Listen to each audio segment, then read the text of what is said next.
ያረገዘች ሴት የግብረ ስጋ ግንኙነት ማድረግ ትችላለች? ጽንሱንስ ይጎዳዋል? የግብረ ስጋ ግንኙነት ማድረግ በጽንሱ ላይ ምንም አይነት ጉዳት አይደርስበትም። ምክንያቱም ጽንሱ በሽርት ውሃና በማህፀን ጡንቻ የተከለለ ስለሆነ ምንም አይነት ጉዳት አይደርስበትም።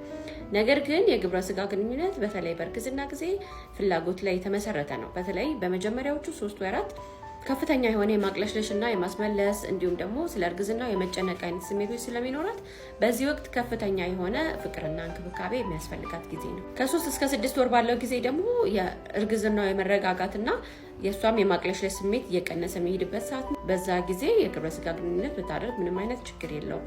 ነገር ግን በየትኛውም ጊዜ ግብረ ስጋ ግንኙነት ስታደርግ ከማህፀን ፈሳሽ ካለ፣ ደም የሚፈስ ከሆነ፣ የእንግዴ ልጅ ከታች ከሆነ፣ ከማህፀን በር መላላት ጋር ተያይዞ ማስወረድ ችግር ካለባት ወይንም ደግሞ ከግብረ ስጋ ግንኙነት በኋላ የማህፀን ፈሳሽና ደም የሚታያት ከሆነ ግብረ ስጋ ግንኙነት ባታደርግ የተሻለ ነው። ስለዚህ እነዚህ ነገሮች ሐኪም ማማከር የተሻለ ይሆናል ማለት ነው። ወደ መጨረሻው የእርግዝና ወራት የግብረ ስጋ ግንኙነት ማድረግ ምጥ የመምጣት እድሉን ከፍ ሊያደርገው ይችላል።